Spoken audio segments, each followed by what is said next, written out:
మన ప్రభు అయిన యేసుక్రీస్తు నామములో కూడి వచ్చిన ప్రతి ఒక్కరికి వందనాలు తెలుపుకుంటూ దేవుని యొక్క సన్నిధిలో ఈ దినం మనతో మాట్లాడుతున్న మాటలను శ్రద్ధగా ఆలకిద్దాం. గలతీయులకు రాసిన పత్రిక 6వ అధ్యాయము 7వ వచనం మనం చదువుకుందాం.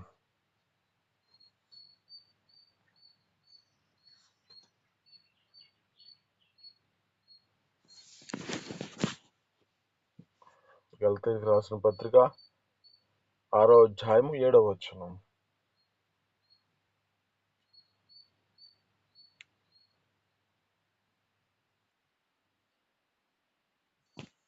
గలతీయులకు రాసిన పత్రిక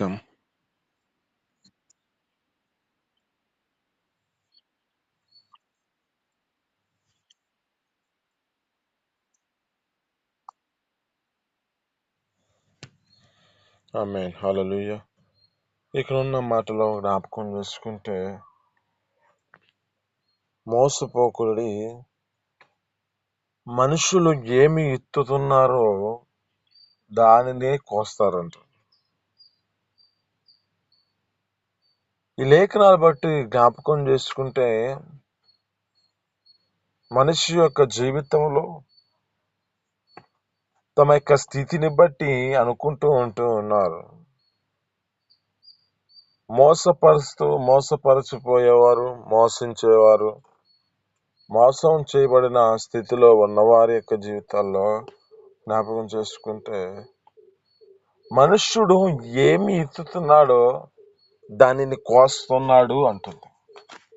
అంటే ఈ లేఖనాలు బట్టి జ్ఞాపకం చేసుకుంటే ఒక సందర్భాన్ని మీకు గుర్తు చేస్తూ ఉన్నాను. ఏమిటంటే, ఒక రాజుకేమో అనేకమైన తోటలు ఉన్నాయి, ఒక బీదవాడికి మాత్రం ఒక తోట ఉంది. అయితే అనుకోకుండా ఈ యొక్క తోట ఈ యొక్క రాజు గారి యొక్క దానిని ఆనుకొని ఉంది. ఇది ఆనుకొని ఉన్న సమయంలో ఆ యొక్క వ్యక్తితో మాట్లాడుతూ ఉన్నాడు. ఆహాబు గారు ఈ యొక్క నాబోతుతో మాట్లాడుతూ ఉన్నాడు. నీ ద్రాక్ష తోట నాకు ఇవ్వు, దానికి వెల చెల్లిస్తాను, లేకపోతే నీకు దానికి సంబంధించిన వేరొక తోట ఇస్తాను అంటున్నాడు. ఆయన అంటున్నాడు, ఇది వల్లపడదు, ఇది నాకు పిత్రార్జితము నుంచి, అంటే పితరుల నుంచి వచ్చినది, ఇది నేను దీని ఈట వల్లపడదు అంటున్నాడు. ఎప్పుడైతే ఈ యొక్క మాట అంటున్నాడో ఆ మాటను బట్టి జ్ఞాపకం చేసుకుంటే, ఇతడు వెళ్ళి మూతు ముడుచుకొని ఇంటికి వెళ్ళి ఆ యొక్క వ్యక్తి ఏం చేస్తున్నాడంటే, ఎవరితో మాట్లాడకుండా మూతి ముడుచుకొని ఉన్నాడు ఆ యొక్క వ్యక్తి, భోజనం చేయకుండా. ఇది గమనించిన తన యొక్క భార్య, ఈ యొక్క భార్య పేరు యెజబెల్.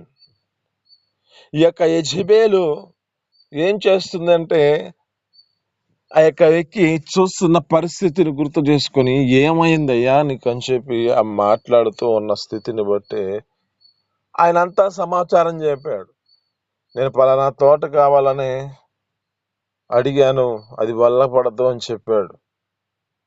అని చెప్పి అక్కడున్న మాటలు జ్ఞాపకం చేసుకుంటే, ఇవంటుంది, నువ్వు భోజనం చేయి, నేను చూసుకుంటానని చెప్పి మాట్లాడుతాను.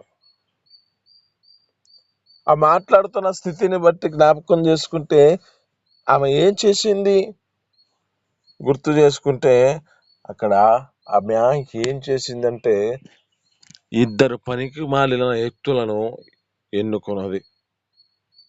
ఇద్దరు పనికి మాలిన వ్యక్తులను ఎన్నుకొని ఆమె ఏం చెబుతుంది అంటే, ఆ యొక్క నాబోతు మీద అబద్ధ సాక్ష్యాన్ని పలికించడానికి వారిని ఏర్పరచుకుంది. ఇక్కడ ఉన్న మాట గుర్తు చేసుకుంటే, మోసపోకుడి, మనుషుడు ఏమి ఎత్తునో అదే కోస్తాడు. అయితే ఇక్కడ మనిషి యొక్క జీవితంలో జ్ఞాపకం చేసుకుంటే, ఈమె అతని మీద మోసకరమైన మాటలను అన్ని క్రియేట్ చేసి ఆ యొక్క వ్యక్తిని ఏ విధము చేతనను అతని ఎదుటి నుంచి ఆ యొక్క ద్రాక్ష తోట తీసుకోవడానికి ఆమె ప్లాన్ వేసి ఆ యొక్క ఇద్దరు వ్యక్తులను ఎన్నుకున్నది కనుక ఆమె చెబుతున్న మాటను బట్టి వారికి ఏం చెప్పింది అంటే, ఇతడు దేవుణ్ణి దూషిస్తున్నాడు, అలాగే రాజును కూడా దూషిస్తున్నాడని చెప్పి అబద్ధ సాక్ష్యం పలికించింది. ఈ పరిస్థితిని బట్టి జ్ఞాపకం చేసుకుంటే అతన్ని ఏం చేశారంటే రాళ్లతో కొట్టి చంపివేశారు. ఈ విధమైన స్థితిలో జ్ఞాపకం చేసుకుంటే అక్కడ కుక్కలు తన యొక్క రక్తమును నాకుతున్నాయంట. ఈ నాకుతున్న పరిస్థితిని బట్టి జ్ఞాపకం చేసుకుంటే వారితో మాట్లాడుతున్నాడు దేవుడు. ఏ విధమైన స్థితిలో ఉన్నారు వీళ్ళు అంటే, వారి యొక్క జీవితాలలో తమది కాని స్థితిలో తమది ఆస్వాదిస్తూ తమ జీవితాలు నడిపించబడుతున్న స్థితిలో ఉన్నారు. ఇక్కడ అన్నట్టున్న మాటలను బట్టి మోసపోకుడి, మనుషుడు ఏమి ఎత్తుతున్నాడో దాన్ని కోస్తాడు. అయితే ఇక్కడ అంటున్న మాటలను బట్టి జ్ఞాపకం చేసుకుంటే మీరు మీ యొక్క జీవితాలలో దానిని మీరు ఆస్వాదించాలనుకున్నారు, దానిని మీరు ఆక్రమించుకోవాలని ఆలోచన పడ్డారు. అయితే మీతో ఏం మాట్లాడుతున్నానంటే, ఇప్పుడు ఆ యొక్క నాబోతు యొక్క రక్తం ఏ స్థలంలో నాకిందో మీ పరిస్థితి కూడా ఇదే స్థితికి వస్తుంది. చూడండి ఇక్కడ ఉన్న మాటలను బట్టి, అంటే ఏ స్థితిలో దేవుని ఎదుట నడిపించబడవలసిన వారు నడిపించకూడని స్థితిలో నడిపించబడితే మరి జీవితాలలో ఏమి ఎత్తుతున్నారో దానికి తగిన ప్రతిఫలం పొందుకునే స్థితిలోనికి వస్తారు.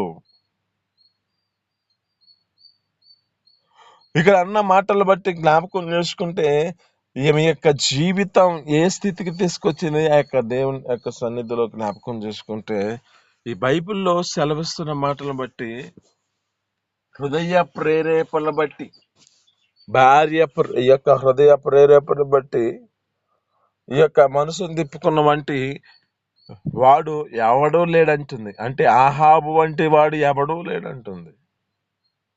అంటే తన ప్రేరేపణకు తన జీవితంలో లోబడిన వాడిగా నడిపించబడ్డాడు. ఈ దినం నీతో మాట్లాడుతున్న మాట ఏమిటంటే, మన జీవితాలలో మన యొక్క స్థితిని బట్టి ఏమి ఎత్తుతున్నామో అది కోస్తాం. అదే మన జీవితాలలో ఆ దేవుని యొక్క సన్నిధిలో మన యొక్క హృదయాన్ని అప్పగించుకోగలిగితే, ఆమె యొక్క దేవుని యొక్క సన్నిధిలో మన జీవితాలను బట్టి ఆయన మన జీవితాల పట్ల ఏమి ఉద్దేశించాడో ఆ యొక్క సంగతులను సఫలపరుస్తాడు. ఈ యొక్క యెజబెలు జ్ఞాపకం చేసుకుంటే మనం ప్రకటన గ్రంథం 22వ అధ్యాయము ప్రకటన గ్రంథం 2వ అధ్యాయం 20 వచనం మనం చదువుకుందాం ఒకసారి.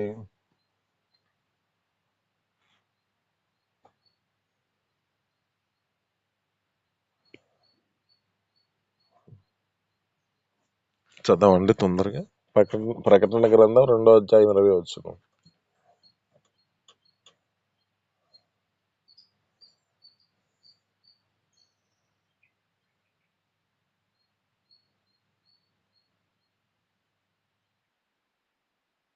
ఆ 20 వచనం 2:20.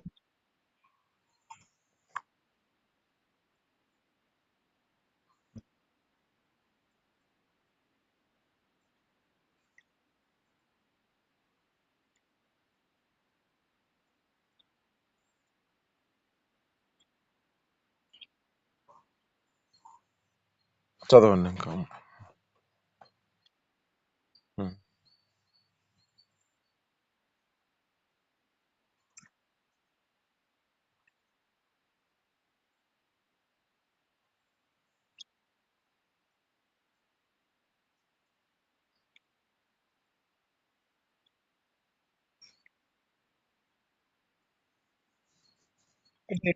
ఇక్కడ ఉన్న మాటలు జ్ఞాపకం చేసుకుంటే ఏమి చేయబడింది అంటే, ఈ యొక్క యెజబెల్ ఏం చేస్తుందంటే విగ్రహాలకి బలిచ్చిన వాటిని తినొచ్చని బోధిస్తుంది. అంటే విగ్రహాలకి బలిచ్చిన వాటిని తినొచ్చు అని తప్పుడు బోధన తీసుకొస్తుంది ఈమె. ఈమె జీవితంలో జ్ఞాపకం చేసుకుంటే ఈమెకి మారు మనసు పొందే అవకాశము ఇచ్చెను. కానీ ఈమె ఏం చేస్తుందంటే ఆమె యొక్క దుష్టత్వం చేత నింపబడింది, తన యొక్క హృదయంలో నింపుకున్నదిగా కనపడుతుంది. అయితే ఇక్కడ అంటున్న మాటలు ఏమిటంటే మారు మనసు పొందితేనే, లేకపోతే దీన్ని మంచం పట్టిస్తానంటున్నాడు. ఇద్దరు మనతో మాట్లాడుతున్న మాటలు బట్టి అంటే ఈ లోక సంబంధమైన మన జీవితాలలో అనేకమైన బోధలు మనం అంగీకరించే స్థితిలో ఉండకూడదు. కానీ మనం దేవుని ఎదుట ఈ యొక్క సరైన బోధన మనం ఆలకిస్తూ మన యొక్క హృదయాలలో వాటిని నింపుకోవాలి. కానీ దుర్బోధల యొక్క జీవితాల వైపుకు మనం తిరగకూడదు. ఈ లోకంలో బోధిస్తున్న మాటలను బట్టి అంటే ఈ లోకంలో ఆ యొక్క జ్ఞాపకం చేసుకుంటే ఏం చెబుతుంది అంటే ఇక్కడ తానే బోధకునని, తానే ప్రవక్తనని చెప్పుకుంటుంది. ఎక్కడ ఆమె బోధించినట్లుగా మనకు కనపట్టలేదు, కానీ తాను ప్రవక్తనని చెప్పుకుంటుంది.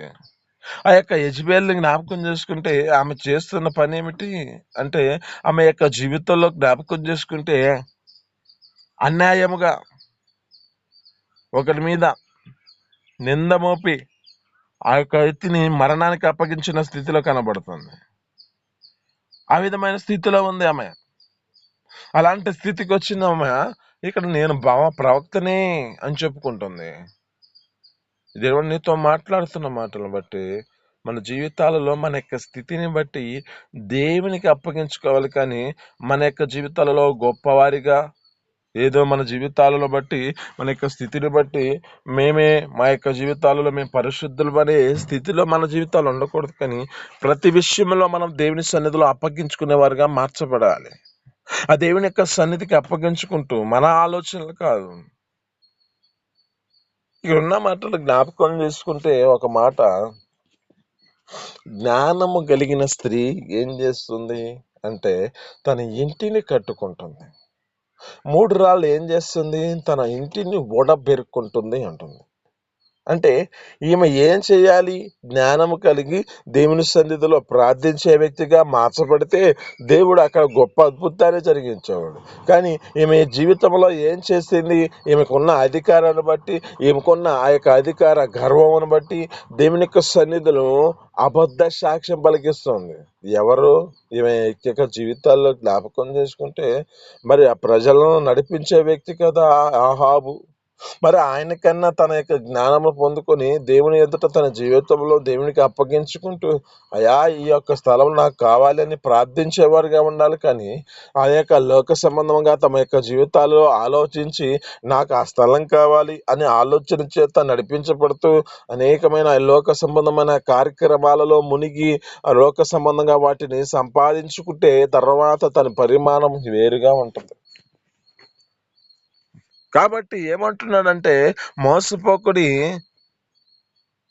నరుడు కాదు మన యొక్క దేవుడు, మనుష్యుడు కాదు మన జీవితంలో ఆయన మోసపోడు. మనం ఏమి విత్తుతున్నామో ఏది అదే కోస్తాం.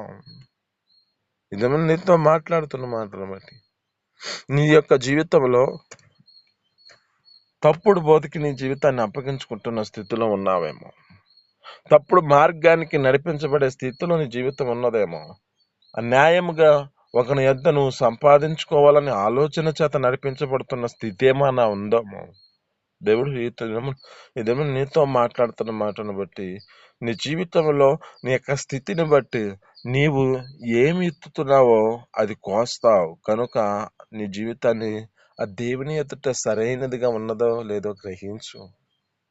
ఆ దేవుని ఎదుట నీ జీవితాన్ని ఏమి ఎత్తుతున్నావో దాన్ని జాగ్రత్తగా కాపాడుకో.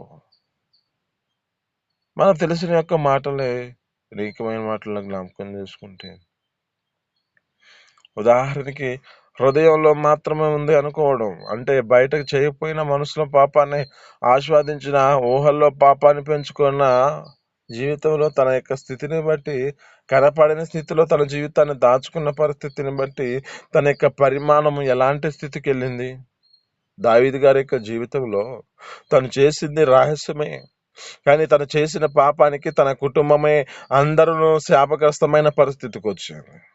అక్కడ ఉన్న మాటలు గుర్తు చేసుకుంటే, అంటే ఆయన ఏమి విత్తాడో దాన్ని రహస్యంగా తన జీవితంలో ఇత్తాడు కనుక అది ఇప్పుడు బట్టపాలైపోయింది. ఎలాగా? తన కుమారుడి మీద కుమారుడు పోయి చంపే స్థితిలోకి వచ్చాడు. తన కుమారుడే తన కుమార్తెతో పాపం చేసే పరిస్థితికి వచ్చింది. తన జీవితంలో జ్ఞాపకం చేసుకుంటే ఇంకా తన జీవితంలో తన యొక్క అధికారాన్ని, ఆ యొక్క వ్యక్తిని చంపి ఆ అధికారం పొందుకోవాలని తన కుమారుడే ఆలోచిస్తూ ఉన్నాడు. అలాగే తన యొక్క భార్యతో సేవించిన పరిస్థితి వచ్చే పరిస్థితికి వచ్చింది తన జీవితంలో. ఏ విధమైన స్థితికి వచ్చాడు ఈ యొక్క వ్యక్తి? ఎందుకు ఈ పరిస్థితి వచ్చింది? ఎందుకు ఈ జీవితం ఎలా వచ్చింది అంటే, తన జీవితంలో ఒక తప్పుడుమైన మార్గానికి వెళ్ళాడు. తన జీవితంలో ఏమి ఇత్తాడో, ఏమి ఇత్తుకున్నాడో దానిని కోసే పరిస్థితి వచ్చింది తన కుమారుల ద్వారా. తన కుమారుడు తన యొక్క స్థితిని బట్టి పతనానికి కారణమైన పరిస్థితి. ఎందుకు ఈ స్థితికి వచ్చాడు? అందుకే ఏమి ఎత్తుతున్నారో అదే కోస్తారంటున్నాడు. కనుక మన జీవితాల్లో అప్పగించుకుందాం. ఇది మనతో మాట్లాడే మాటలు బట్టి ఈ మాటలు మీ వెనుకలో దీవించి ఫలించును గాక. దేవుని సన్నిధిలో మన యొక్క హృదయాలను దేవుని ఎదుట మనం జాగ్రత్తగా మన యొక్క స్థితిని బట్టి విత్తుతున్న విత్తనము మంచి విత్తనముగా మనం విత్తుదాం. దేవుడు తగిన సమయంలో ప్రతిఫలం మంచి ఫలం ఇచ్చును గాక. దేవుని సన్నిధిలో చిన్ని ప్రార్థన. పరిశుద్ధుల జీవాధిపతి ఆశ్చర్యకరుడా, మహోన్నతుడ నీకు స్తోత్రాలు. మీ అపారమైన ప్రేమ చేత ఈ 5 దినమున మాతో మాట్లాడిన మాటలు బట్టి నీ స్తోత్రాలు తండ్రి. ఆ మనుష్యుడు ఏమి ఎత్తునో అదే కోస్తాడు అంటున్నావు. మోసపోకుడి అంటున్నావు నా తండ్రి. మా జీవితాల్లో కృప చూపించండి. మాకు గుర్తు చేసిన మాటలు బట్టి నీ స్తోత్రం. యెజెబెలు యొక్క ప్రేరేపణ బట్టి ఆహాబు వంటి వాడు మనుషుడు ఎవడు లేడంటున్నాను తండ్రి. నా తను ఎవరి ప్రేరేపణ బట్టి కాకుండా మా జీవితాల్లో నీ వైపు నీ చిత్తం ఏమిటో మేము తెలుసుకుని నీ చిత్తానికి అప్పగించుకుంటూ నీ చిత్తానుసారంగా మేము పొందుకునే కృపను దయచేయండి. లోకంలో ఆలోచనల చేత నడిపించబడి లోకంలో అన్యాయంగా సంపాదించుకుంటున్న సంపాదన వల్ల మేము సంపాదించుకోకుండా అనవసరంగా వాటిని సంపాదించుకుంటే ఏది ఎత్తుతున్నామో అది కోస్తామని మీరు చెప్పారు నా తండ్రి. మా జీవితాల్లో అలాంటి స్థితిలో ఉండకుండా నీ చిత్తానుసారంగా ప్రతి ఒక్కటి మేము పొందుకునే కృపను మాకు దయచేసి మీ సన్నిధిలో నిలబెట్టుకోండి. మాకు నా తండ్రి దావీదు గారిని గుర్తు చేశారు. నా తన ఆయన రహస్యంగా విత్తనము తన జీవితంలో లోక సంబంధమైన తన యొక్క స్థితిని బట్టి బట్టబయలైన పరిస్థితుల్లో తన కుమారుల యొక్క జీవితాలన్నీ పతనం కారడానికి కారణం అతడు ఎత్తిన విత్తనమే తన జీవితంలో ప్రతిఫలం పొందుకున్న పరిస్థితి. కనుక అటు జీవితంగా ఉండక మా జీవితాల్లో పవిత్రతను పరిశుద్ధతను రహస్యంగా మా జీవితాలను మేము నడిపించుకుంటూ నీ సన్నిధిలో ప్రార్థించేవారిగా ప్రార్థనల ద్వారా మా జీవితాల్లో అనేకమైన కార్యాలను మేము పొందుకునే కృపను మాకు దయచేయమని నీకే మహిమ ఘనత ప్రభావాలు తీర్చుకోమని యేసు పరిశుద్ధ నామమున అడిగి పొందుకొని చేస్తున్నాం తండ్రి. ఆమేన్.